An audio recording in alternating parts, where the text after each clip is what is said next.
Thank you very much, ladies and gentlemen. You're welcome to our second session of our PhD symposium. Again, we are looking at the issue of knowledge, epistemology. But this time, we started in religious realms. We went to the political, social. Now we are in another dimension. And Dr. Achora Janet Cox is going to take us through in her paper, Effective Use of ICTs in Conservation Agriculture. You're welcome. Thank you, Doctor. And thank you, everybody who is here going to listen to me. This is a presentation on my research findings, on my whole research that I did on the use of ICTs in conservation agriculture. Among smallholder farmers, I was looking at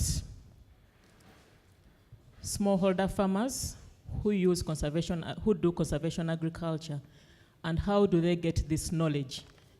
And if they get this knowledge, how much ICT is used in the pathways that they use to get this knowledge? Conservation agriculture is a type of agriculture that is practiced on 3 principles. You do not till the land. It's very minimal, or you don't till it at all. And then you cover the soil constantly. And then you also do cover crops, which are good for human or animal consumption. And now these 3 principles have to be done simultaneously. Most of our farmers do the 2 principles, crop rotation and probably a bit of covering of the soil. I'm not so sure. But the 3 principles are supposed to be done simultaneously. So what this study did was to look at all the knowledge pathways. I call them knowledge pathways, but other people can call them methods that extension services use to disseminate new technologies to farmers. And then I looked at how ICTs are used, and I looked at the actors. So this is a presentation of the whole study.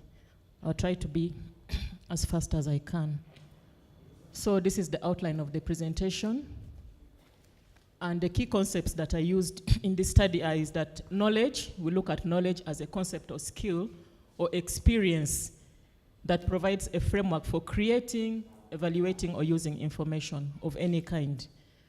And the agricultural knowledge sources are the people who create that knowledge and provide the content and expertise to the people that are going to use this knowledge. And then we have the knowledge pathways, which are the methods or the channels through which we pass this knowledge.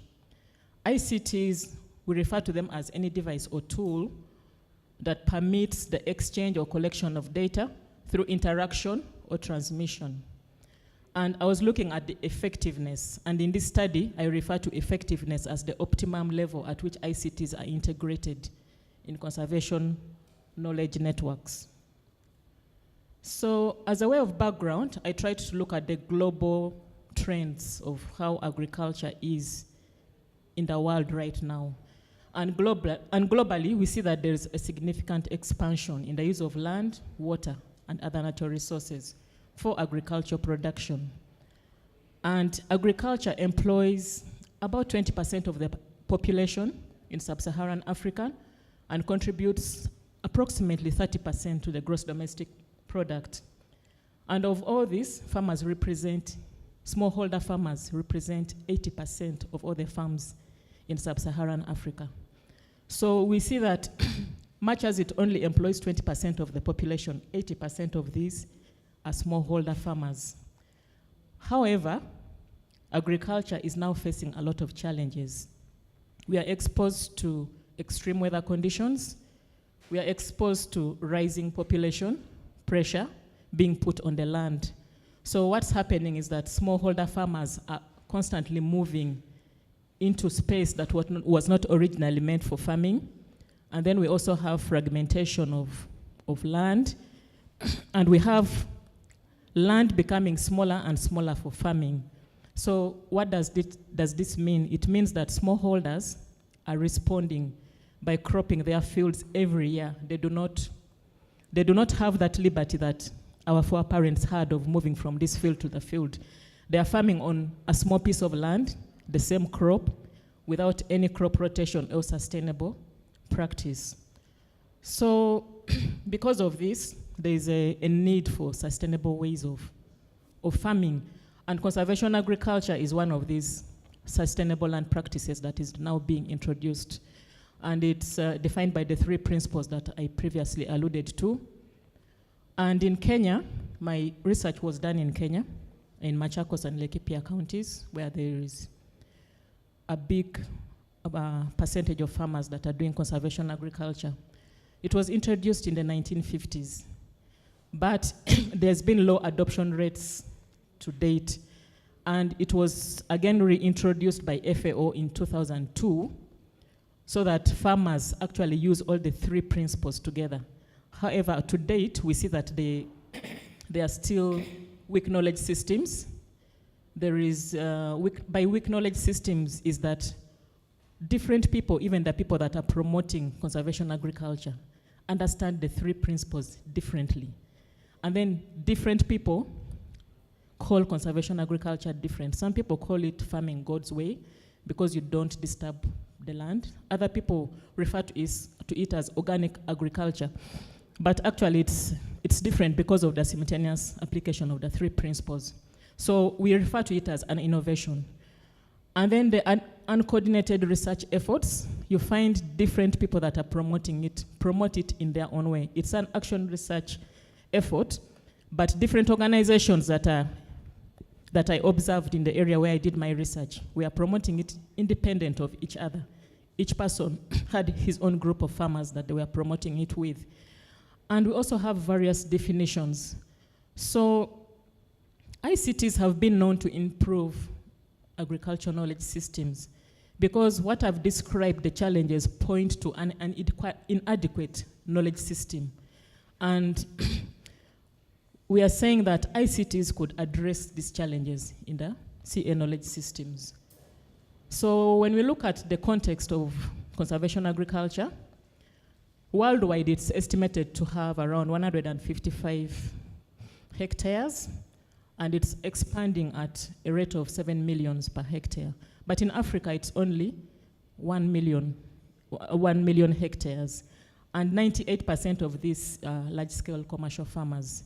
And in Kenya, where I did the research, there were 8 commercial large-scale farmers, and they are very, very successful, but somehow with the smallholder farmers, it has not taken off.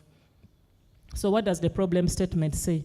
My problem statement is that CA is based on the principles of adaptation, meaning that it depends on the farmer's context. It doesn't depend on the memorized knowledge that traditional extension services have been promoting most of the innovations that we've been seeing in agriculture.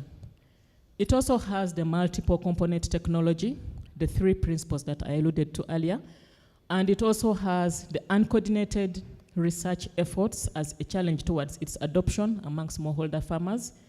So all these points to gaps in the knowledge sharing systems. And this is where my study is focused to. It's looking at the weak conservation agriculture knowledge sharing systems. And so there is limited research on the utilization of agriculture knowledge systems and how they integrate ICTs for conservation agriculture knowledge sharing. And this was the focus of my study. So my objective, the overall objective was to analyze the effective use of ICTs in CA knowledge pathways among smallholder farmers in Machakos and Laikipia counties. My first objective analyzed all the knowledge sources, the main ones that smallholder farmers use, and the pathways and the factors that influence their use. Then I went on to establish the actor positioning and how this affects the information sharing in the knowledge network. And then I looked at the ICTs that are being used within these knowledge pathways and the application of these ICTs. So each of my paper, I have 3 different papers, has a theoretical framework that gave me a framework to analyze the factors that the variables that I was looking at. I looked the first chapter on the knowledge pathways and sources. I used the knowledge systems framework. This was by Cash 2003 from Harvard. It's a tool that was developed by Harvard University to understand how knowledge flows in specific systems and the extent to which this knowledge is applied in agriculture. And my second chapter looked at the diffusion of diffusion of the innovations theory, Rogers theory, that has 4 tenets. It looks at the communication channels, the time, the innovation, and the social system within which we apply an innovation. Then the third framework that I used to understand the interaction, the social interaction of the actors within the CA knowledge network was the social network theory by Bogatti and Hagin. And it helped me to analyze the structure of the relationships of the people who create, disseminate, and utilize the various types of knowledge. So this conceptual framework is for the overall study. The first one looks at the integration of knowledge sources and pathways for CA knowledge sharing. Here I looked at the type of sources, the type of knowledge pathways, and the type of CA information. What type of conservation agriculture information do smallholder farmers require for them to successfully adopt this innovation? Then in actor positioning, I looked at the type of actors, their roles and activities. I looked at the structure of the network and the type of knowledge sharing relationships that they have. Then I went on to focus on the niche of this study, the ICTs that are being used. What tools are farmers using? What tools are the extension staff using? What tools are the promoters using? What type of ICT applications are they using? And how do they share knowledge using this? So I looked at both the formal and the informal knowledge sharing systems. So like I mentioned earlier, this research is in Machakos and Laikipia. And why did I choose those 2 counties? It's because they were among the pilot counties when conservation agriculture was introduced in Kenya in the 1950s, and then later by FAO in 2002. And they are in the semi-arid part of Kenya, and they also still have smallholder farmers that are practicing conservation agriculture. My research design is mixed. I used the household survey, key informant interviews, and the focus group discussions. My sampling was both purposive because I intentionally went to the areas where there is conservation agriculture, and it was stratified because I sampled areas where there are still farmers who still practice this sort of farming. So this is a summary of the tools that I used, the number of key informant interviews, and the sampling design, and the type of data that I collected. And then this is a summary of the data analysis methods, tools that I used. For example, the first objective, the type of data that I used was quantitative and qualitative. And I analyzed it using SPSS version 23 for the descriptive and the inferential statistics. And the output were the frequencies, the means, the chi-squares, and the binary logistic model. For the content analysis, this gave me the anecdotal evidence that was supporting the numbers that I got from the quantitative. What's behind the numbers? It gave me the narratives of what the farmers were saying. For the second objective, for the establishing of the actor positioning was mainly a qualitative study. And I used, I need to change that. I used the Uniset to visualize, and I used Uniset and NetDraw to visualize, but I also used content analysis. And then for the third objective was also qualitative. I'll just present the key findings for each of the chapters that I used. For the first objective, the conceptual framework, looked at the knowledge sources that were both private and public, and the dependent variables,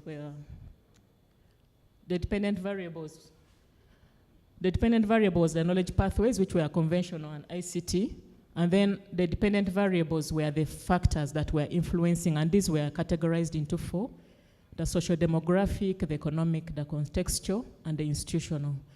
And also looked at the types of information, and these I categorized them into technical, advisory, marketing, and weather. The type of data I collected is much like what I had previously discussed. And for this particular paper, I used the Logistic Regression model, where I used where PY was the probability of a farmer using a knowledge pathway or not using it, and I used the odds ratio to determine this. X up to N were the different independent variables that were presumed to predict the probability of a farmer using a knowledge pathway or not. And BO is the y-intercept, B up to N are the coefficients, are the weights which are attached to the predictors. And that other letter like a U is the error term. So in the model that I ran, I did the predictor variables I entered were X to 11, and they were ranging from age, farming experience, income options, and most of these were determined what determined whether a farmer would use either an ICT or a conventional pathway. So the main sources that I used in the creation and provision were there were 3 main sources that I found out. There was government extension, NGO, and fellow farmer. And in this analysis, government extension was actually at 92%. And NGO and fellow farmers were just slightly over 60%. And in the chi-square tests, you will see that the green arrows point to the significant relationships, and the red arrows point to the insignificant relationships. And the chi-square tests were done to establish whether these sources were independent of each other. So I was testing to see, is there a relationship between government, NGO, and fellow farmer? And what is the relationship between these sources and the type of information that farmers use? And we'll see that the type of information ranged from agronomy to weather information. And in the other the description of the type of information, I try to give a summary of what agronomy means, what CA principle means, what training information, up to weather information. And we see that the significant relationship were significant between NGO extension and training. Farmers preferred NGOs for training on conservation agriculture. And they also preferred the NGO as a source of information for market information. And then fellow farmers preferred their fellow farmers when they wanted information on the 3 principles on how they do crop rotation, and probably how they do the minimum tillage, and also where the trainings were being conducted. And this is mostly because in CA, there are particular equipments that are used that are not the normal tools that we don't use a hoe. We use either a jab planter or we use these hoes that have, like the Lango hoes, that are very sharp and narrow, that don't actually disturb the soil. So in these main knowledge sources used in the creation, we see that government source was actually independent of all the type of information. This is because government extension actually provides most of the information that farmers require. But for particular cases of information, farmers went to the NGO extension, or they asked their fellow farmers. Then in the relationship between the knowledge sources and the conventional pathways, we see that the significant relationships were between the fellow farmer and farmer field school and field days and research center. Government extension and NGO extension were not significantly related to the conventional pathways. And what does this mean? This means that a farmer will actually go and get this type of, or will use, no, this means that NGO extension and NGO extension all use the conventional pathways. But for a fellow farmer, they preferred farmer field schools because government extension and NGOs normally do technologies through farmer field schools. So, and they also use a lot of field days for testing out, trying to demonstrate which technology has worked when they've put treatments in the field. And also farmers liked the research center because of the soil testing, because there was a lot of soil testing being done during these trials for the conservation agriculture. Then on the relationship between knowledge sources and ICT pathways, we see that there were significant relationships between the NGO, fellow farmer, and all the ICT pathways. And government extension, there was no significant relationship between them and the ICT pathways in the use of conservation agriculture information. What this means is that NGOs use a lot of ICTs when they are trying to promote technologies. And most times, they actually, what I found in the field was that they collaborate a lot with government extension officers, not at the formal level, but at a personal level. They will go and ask maybe an government extension officer who is well informed to come with them on a program on the radio or things like that, or to do field days. So in the factors that I alluded to earlier that influence a farmer's choice to use a conventional pathway for conservation agriculture, we'll see that content relevance was significant where there is a star at 5%, and also geographical location was significant at 5%, and training in CA. What this means is that if farmers considered the content to be relevant in a conventional pathway, they used it. If they considered geographical location was also a significant factor because Machakos is near Nairobi. And then Laikipia County is an urban, is a rural, is a bit further. So geographical location here was significant for Machakos because they had many options to use than the people who were in Laikipia County. And then when we go into the factors that influence the use of an ICT, we see that access to ICT was very relevant if a smallholder farmer had to use it. And then also the content that is displayed in the ICTs, because most times we find the content in ICTs is either very technical, it's in English, or it's very brief in the case of mobile phones. And then education in years was also a very significant factor. Access to communication networks, training in CA, and land under CA. So, in conclusion, we see that conservation agriculture is created by a diversity of actors, the NGOs, the farmers themselves, and also the government people. And it's also influenced by a variety of factors, as we see. But however, the use of ICTs was limited to radio, mobile phone, and television. These are very, very basic ICT tools that are normally being used, but there is a need to harness the opportunities that emerging ICT applications are giving us. Because right now we do have the web-based mobile applications, we have crowdsourcing, we have the interactive voice responses and open data.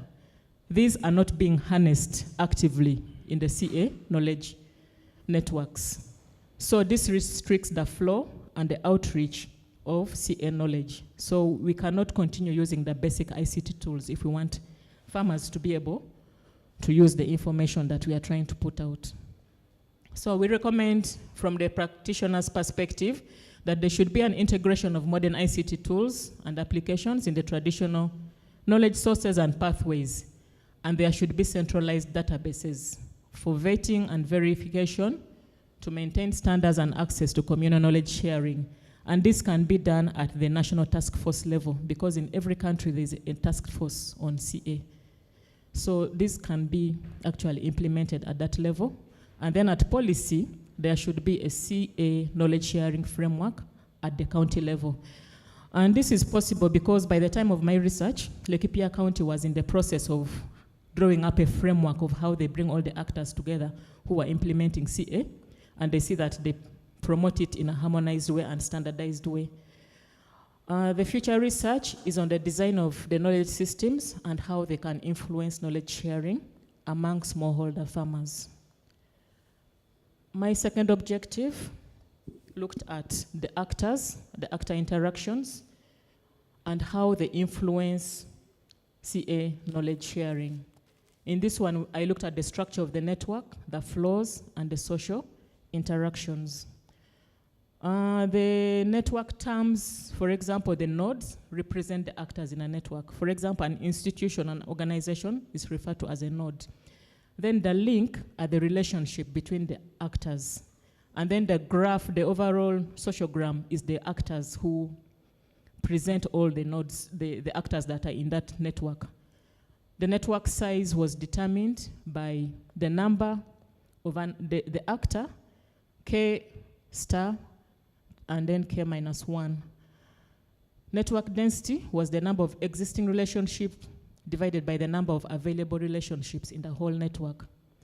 The degree centrality measured to what extent there are central actors, like who are more active in this network than the others. Then the in-degree centrality measure looked at who receives the most information in this network. And then the out-degree measured who distributes, who takes out the information of conservation agriculture in this network. This network was limited to only Machakos and Laikipia counties. And we had 6 categories of actors. We had the government actors, the NGO actors, the farmers, research, private sector, and the ICT actors. And so in this sociogram, this network, I looked at the relationships that are reciprocated. Who, when you communicate to somebody, who communicates back? So, and in these reciprocated relationships in this network, there were 205 reciprocated ties. And when we looked at the unreciprocated ties, there were 19 unreciprocated ties. Then I went on to look at the whole network, and I combined the reciprocated ties and the unreciprocated ties, and the network size had 44 actors, which are referred to as nodes. And the relationships I observed were 226 relationships. But however, the potential of this network was 1,892 relationships that could have existed between the actors in this network. So that means this network was operating at a density of 12%, which is a very low level of information sharing. So what does this mean in terms of information sharing? It means that information is stagnated somewhere. It does not reach everybody. It means there are actors who stop the flow of this information, especially when you look at the unreciprocated ties. It means that when information reaches that actor, it stops with them. It doesn't go. And this leads to fragmentation of the network and therefore the low adoption of some of the technologies that we see. So when we look at the centrality measures, in the out degree and the in degree measure, we see that there were 3 central actors in this network. They were the farmers, Laikipia County, and Machakos County. And why was this? Because everybody who went to promote CA went to the same farmers. And everybody who went to promote CA in the county had to go through the county. So you find that the 3 were the most central actors. And this is very dangerous for a network, because then all the information is staying in one position. And when we see the range between the highest out degree and the in degree and the lowest, the Kenya Broadcasting Corporation, we see that it's a very, very significant range. And even in between, the ranges are not very high, nearer to the higher ranges.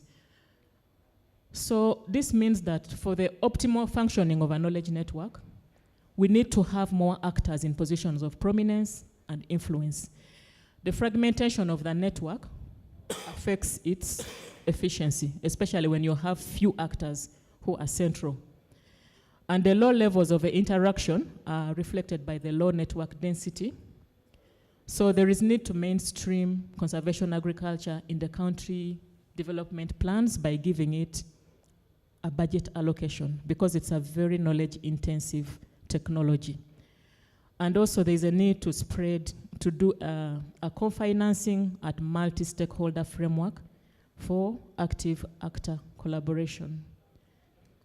From the theoretical perspective, this paper highlights that social networks support multiple social processes through multiple actors, enabling faster diffusion of knowledge. But this was not seen in the network that I researched on. And from the policy, there's supposed to be co-financing and multi-stakeholder frameworks so that more actors are brought into the knowledge networks. And also more active actor participation could be through the CA National Task Force, which was not very active by the time I was doing this research. And it's supposed to bring all the CA actors in the country into one platform so that they share all their practices, experiences on one table. So what I recommend for further research is how social networks self-organize for more actor engagement in the diffusion of new technologies. My last chapter was on the ICT tools, and here I used the Rogers diffusion of the innovations theory, and I used only 2 tenants. Like I mentioned earlier, the Rogers diffusion of innovation theory has 4 tenants: the innovation, the time, communication systems, and the social systems. But I only used the communication channels and the social systems. And since it was a qualitative study, the thematic categories I looked at were who are the actors in the CA knowledge sharing, which I had already identified in the previous chapter. I looked at the type of ICT tools used, the type of applications, and the type of information shared. So I aggregated this data into 4 models. I called them models in this study. And the first model was the government ICT model. In the government ICT model, there was the e-extension system that was introduced by government in 2014. And it had trained 654 extension officers in the use of ICTs. They had been equipped with modems, laptops, and smartphones to be able to bring information nearer to the farmers. And then there was also the e-subsidy program that was introduced in 2016. This was giving e-subsidy vouchers to farmers. So these were the 2 e-extension models that I found on agriculture. And in these models, conservation agriculture was not an isolation. They were giving information on all types of agriculture technologies. And the type of ICT tools used was the tablets, the radio, the laptop, mobile phone, the landline and television. And we can see that the ICT applications had databases, they had WhatsApp, they were using videos, they were using mobile web-based applications, and they were using print materials. The main actors were the Ministry of Agriculture and Livestock and Fisheries, and then Kenya Agricultural Research Organization, the county governments, and the farmers. In the second model, which I call the non-governmental ICT model, there was Sokopepe. Sokopepe is a word for virtual market. It was being run by the Arid Lands Information Network, and it was mainly giving market information and climate information. And they were also collaborating with government to give that climate information in Laikipia County.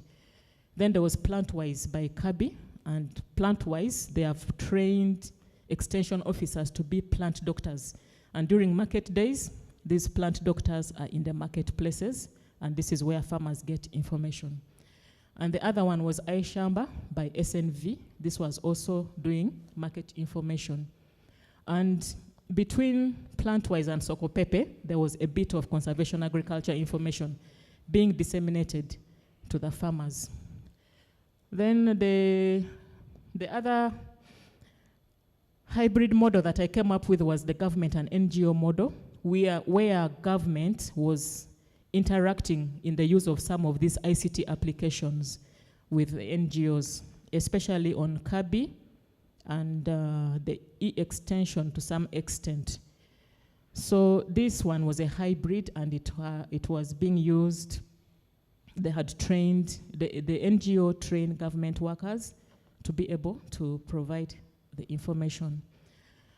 The last one was the community ICT model. This was a very basic model. It's where we have at the community level what kind of ICT tools are being used and how is this information shared, and then what type of information they share. Here we find that there was a lot of CA information being shared in terms of training information, and also where field days were being conducted and who were the lead farmers.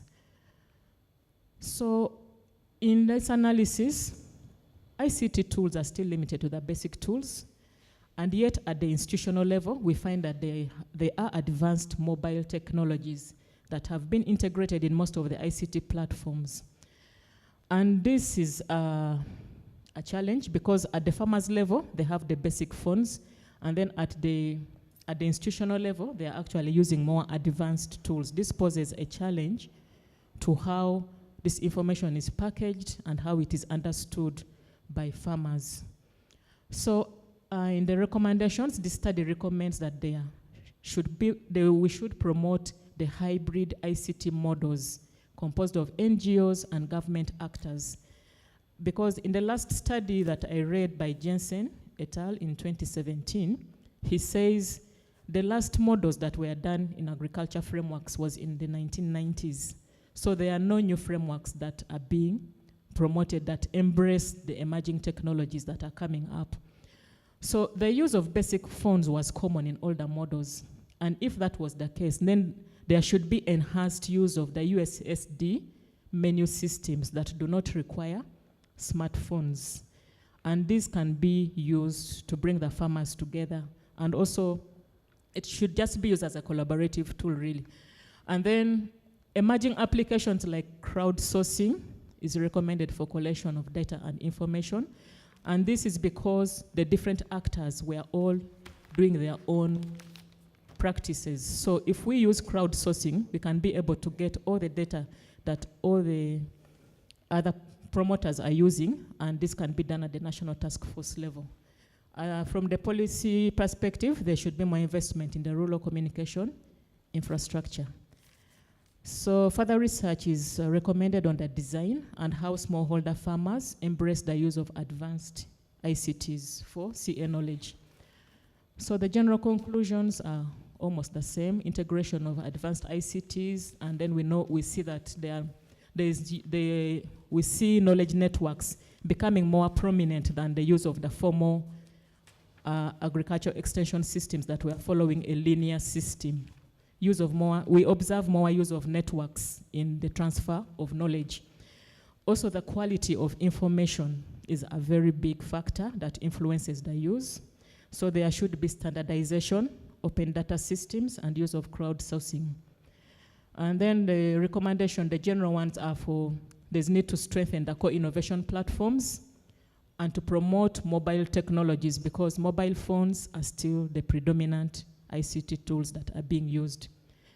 And then at policy level, we still do not have a conservation agriculture ICT policy framework. So we recommend that this is embedded in the agriculture sector strategy and extension policy, and there should be collaborations with communication companies in the design of agricultural knowledge systems and increased investment. So this, out of this study, I propose a conservation agriculture ICT knowledge sharing framework.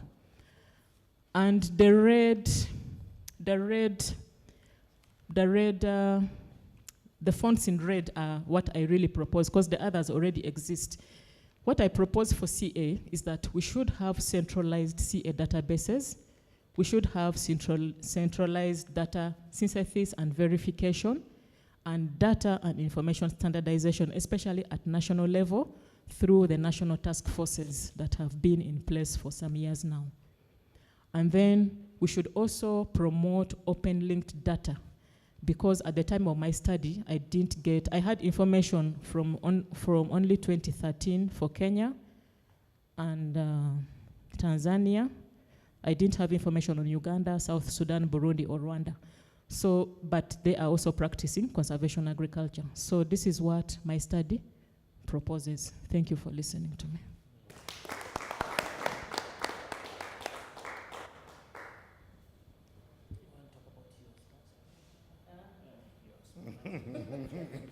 That's a secret. It's important. Okay, so first of all, my research contribution. My research is contributing to the existing literature by providing an integrated ICT conservation agriculture knowledge sharing framework. And I'm also contributing to the body of knowledge on agricultural innovation systems. But there is need for further research to understand how smallholder farmers utilized advanced information technologies for agricultural knowledge. So I acknowledge the farmers that I got data from. And then I acknowledge Makerere University, the Department of Innovations and Extension. Then I acknowledge the regional universities fora. They provided for me funds for the research. And then I acknowledge my employer, the Conservation Agricultural Network, Tillage Network, based in Nairobi. Then I still acknowledge the farmers more because they were the basis for these findings. Thank you. You want to clap? Clap. Thank you very much, Janet Cox Achora, for this very enlightening discussion on this very interesting topic. It is good that it comes in after a lunch break, because I'm certain that the regressions and all the other modelings would have turned out as very shrinking. It is the same language. We are talking about the importance of hybridity. As you have realized from this presentation, that the hybrid model is the most preferred from the single pathways. We need to look at things from general perspectives, but also borrowing from different corners the good and best practices. And so I would like to learn from the presenter, who has also given everything so simple and ably. How would you foresee crowdsourcing working in an environment that has 12% density of use of the ICT? Because from the explanation you gave, established in 1950s, we are clearly not moving in the right direction. Even with the phones, TV, and we have got the phones, TV. What is the third one? The television, phone, and they are not using much of the newspapers, which means they don't read that much. How are we going to move into the more complex use of the complex ICTs that you have suggested? And would you like also to say a little more as to why this diffusion is so low? Your conclusion from the study shows that objective 2, the diffusion is so low. What could be the major factors?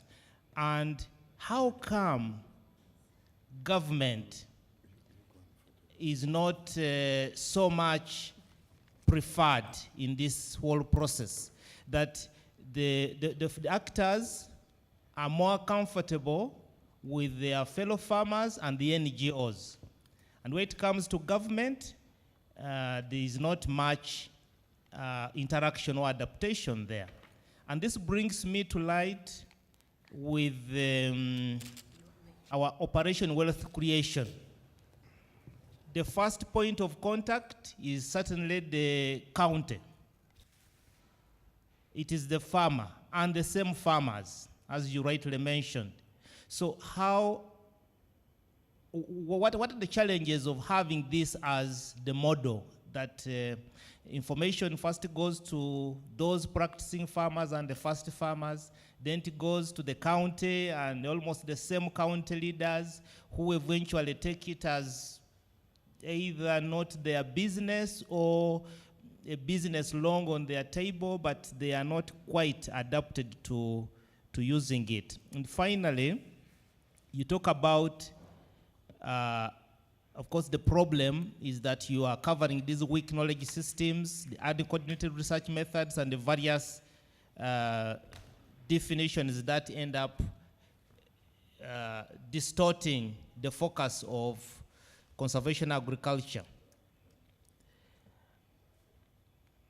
I know you are focusing on ICT, but how could we, in the traditional sense, is there any possibility of the traditional farming methods informing these conservation agriculture methods? In the same way we looked at syncretism here in terms of Christianity and religion, Christianity and traditional religion, how could one inform the other for the best outcomes? For now, those are my questions. Any other with some observations? Thank you, Janet, for the presentation. I am at a loss. You should have, maybe I missed the background, but I became illiterate. Talk about literacy. I found myself in the illiteracy corner, but we've been encouraged that we should try to follow, however little. You cannot fail to follow everything.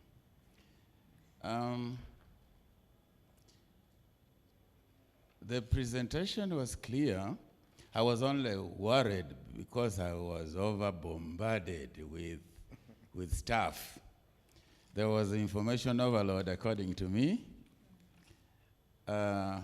because I was not psychologically prepared for what was coming. So I would have been happy with only one objective to take home.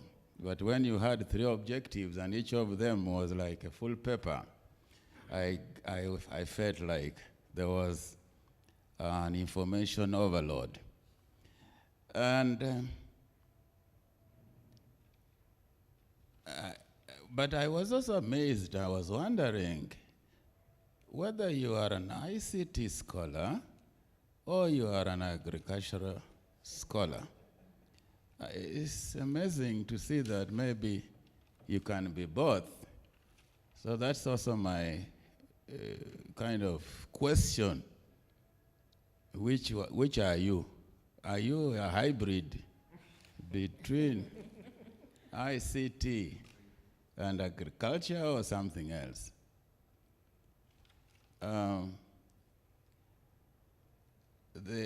Maybe the last question I would ask, when you came to chi-square tests and you were trying to compute the chi-square and comparing 3 actors, government, NGO, and farmers, and fellow farmers, I was wondering whether you were comparing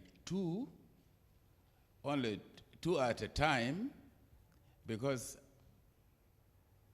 how would you compare 3 actors in a chi-square? I used to think that chi-square is only for comparing 2 actors at the same time. But you said you computed the chi-square test and you were able to calculate and able to know which ones were significant and which ones were not significant, And yet there were 3 actors at the same time. I think that is it. Thank you. Okay. Ask something. Thanks very much, Janet, for that very beautiful presentation. I seem to be affected by, in the what I'm going to ask, by these writings of the Marobas in Kenya, when they are writing about land distribution and the problems of peasants and so on and so forth. You were talking about social networking and the knowledge network distribution being low, that kind of thing. And I tended to think that probably there may be some political interference inside there, or some bureaucracy, people refusing to pass on information because of those ponded angers and so on. Mightn't this lack have something to do with some political interference or some bureaucracy or lack of money and so on? I don't know. Thank you.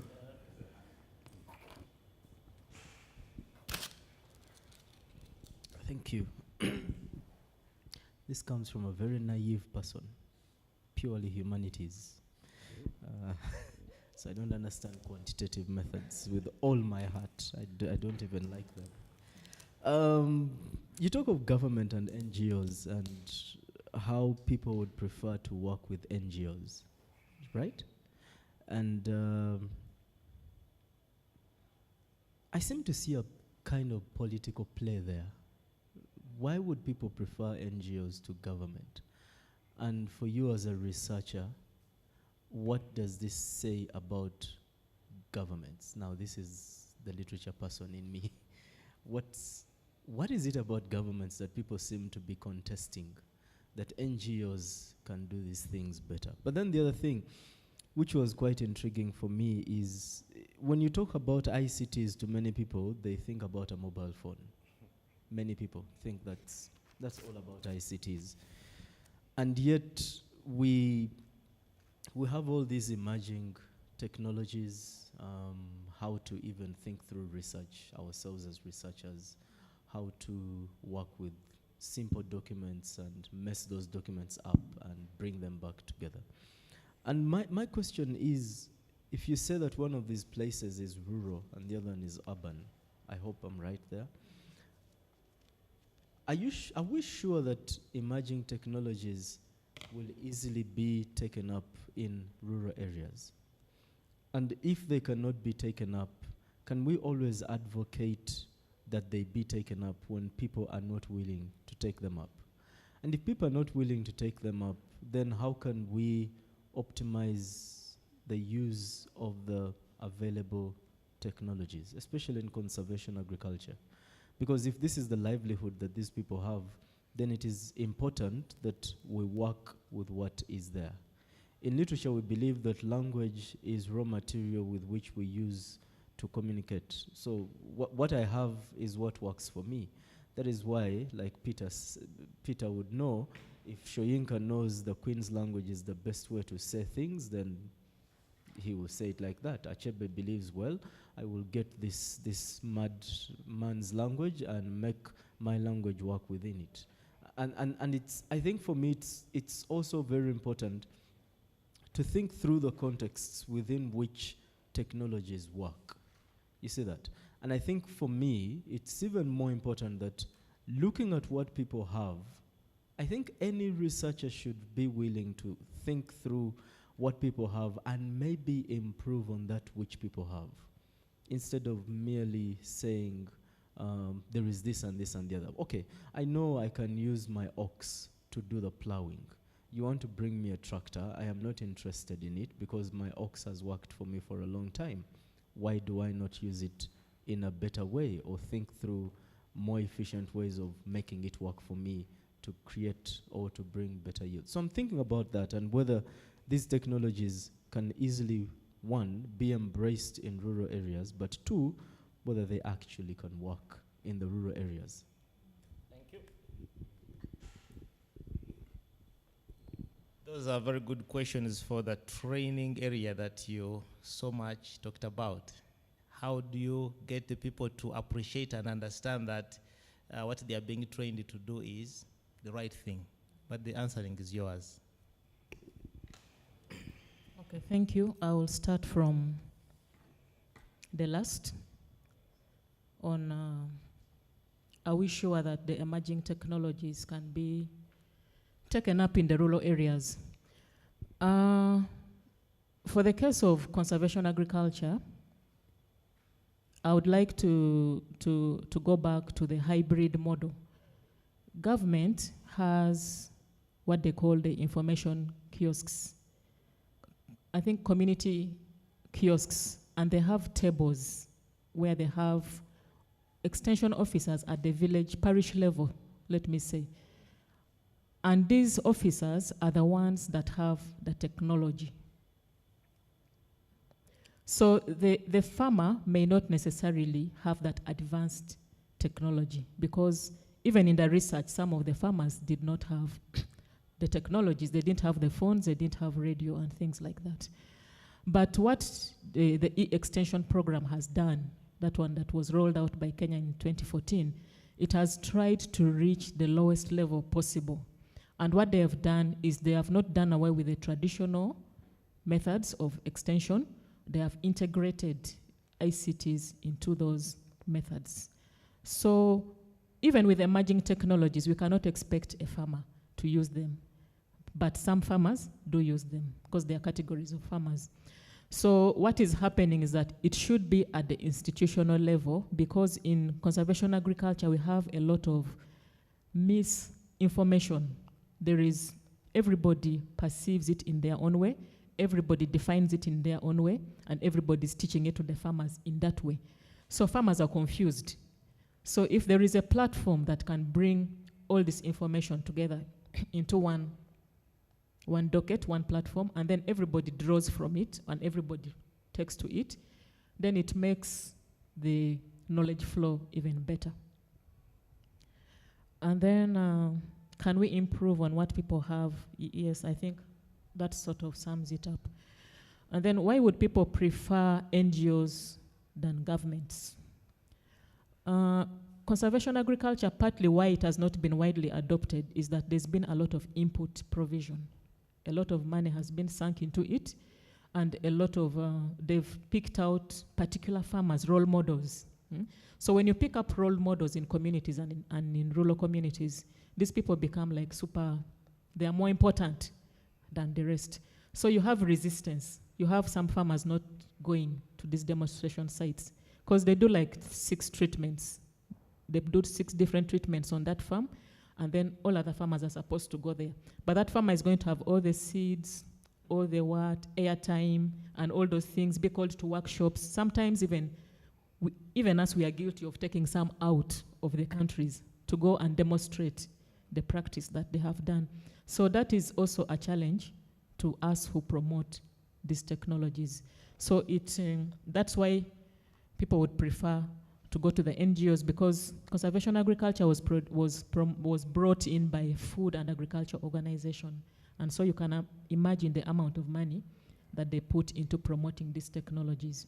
And that is why, and they go direct to they bring government to workshops to what, but not in the implementation. And then the other question was on the social networks. Is there some political interference, and why is it low? I think part of it is because of how the NGOs are the ones who have taken this technology to another level, and they have not integrated it into the government. I think in the government agriculture sector policy, it's not even there. So what was done in 2009, the NGOs came together and went to government to create the national task force. And government was somebody in the ministry was put as the chair of that national task force. But they were not given money to implement the activities of the task force. So you find that it is an NGO affair. So when it becomes an NGO affair, government is slow to come in unless if the money was being channeled through the ministry down into through the actors, then maybe the social networks would have been greater, because in agriculture extension, it's government that has a lot of, the structures go right up to the ground, and yet NGOs are selected and they only work in particular areas, and then they phase out. So when government phase out, I mean the NGOs phase out, the social network dies. That's how you start getting some of those relationships that are not reciprocated. Then on the chi-square tests, I actually did the relationship was between two variables. If it was between the source and maybe the conventional pathway, I would have had so many tables. That's why I came up with that sort of model to put them together. But I had so many tables at first, and my supervisor said, no, you have to think very clearly how you're going to present this data, because you cannot present it like NGO with the farmer field schools, NGO with field days, NGO with fellow farmers. Then I start again, government, like that. I did those the relationships were between two variables. But just that the presentation sort of makes it looks like it's all over the place. So, am I an ICT scholar or an agriculture scholar? Or both. I am an agriculture extension scholar, and I've been working mainly in agriculture, and we use ICTs to promote and give out information. It's ICT in agriculture extension. So you are both. About information overload, I actually wanted to test the time that I can, if I go for Viva, how long I would take. That was one. Then the other two, I even asked the doctor. The other one was, if I presented to an audience that is extremely different, would they understand what I'm trying to talk about? That was the other thing that I wanted to see. Because sometimes you write to yourself and then you've done nothing. I don't know if you understood, but at least the questions show that you understood. Otherwise, you would have just been looking at me.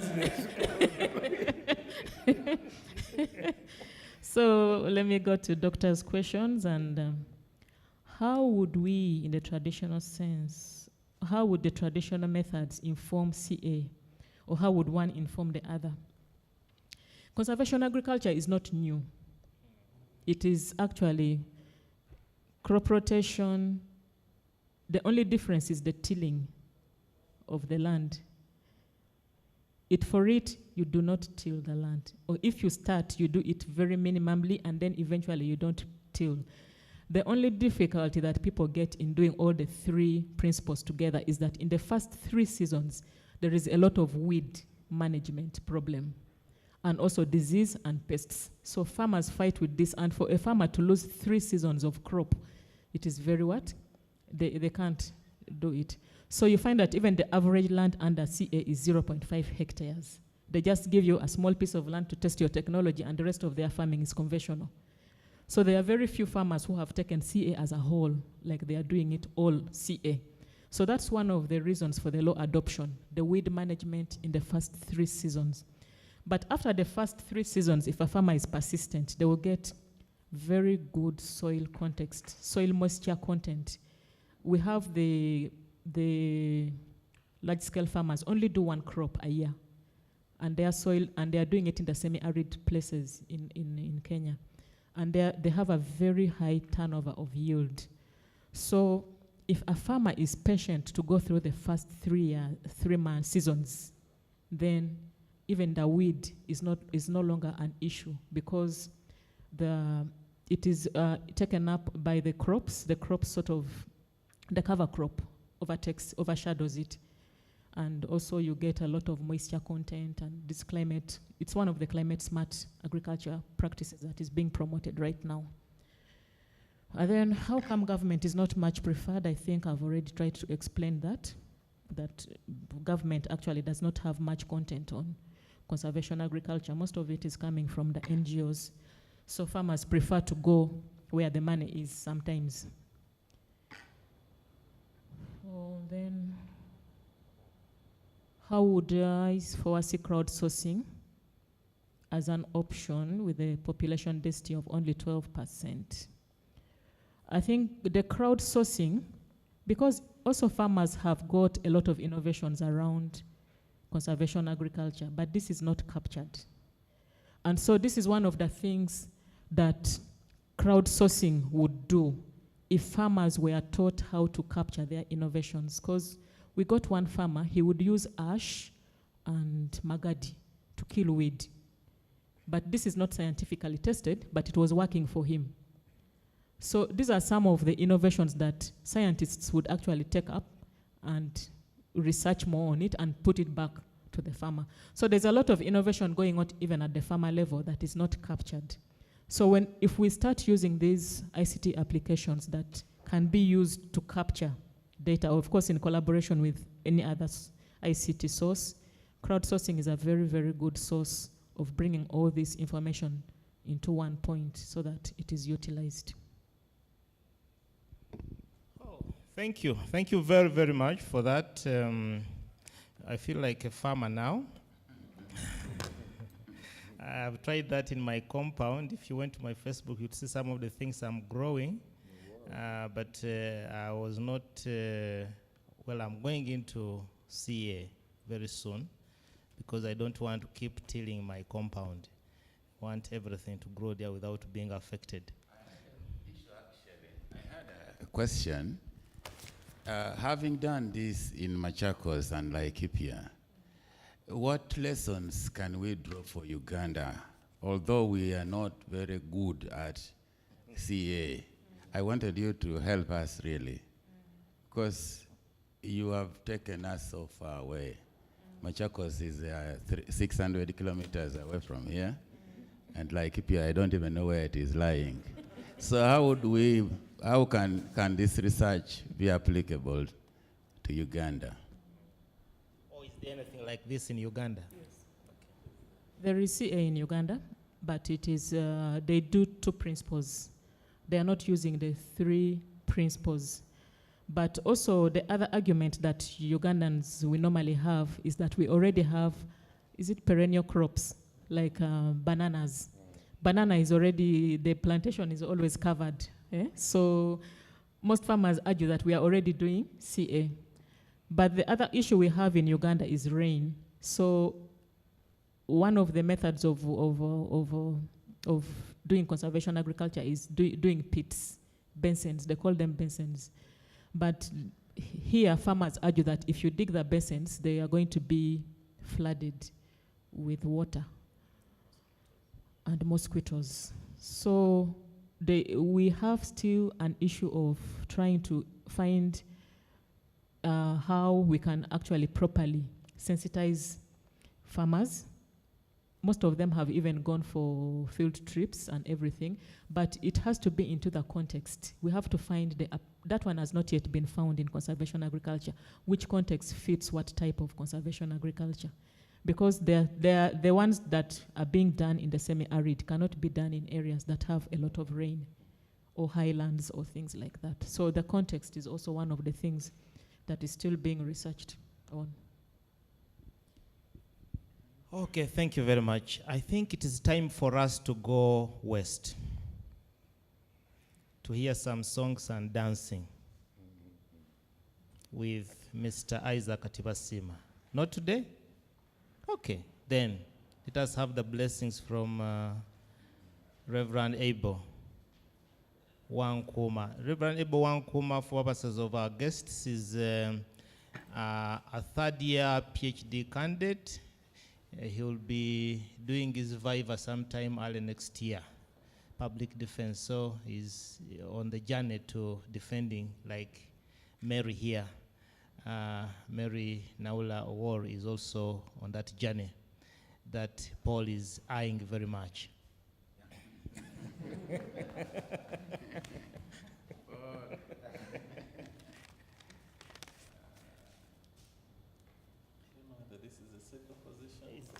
Is it ready for you?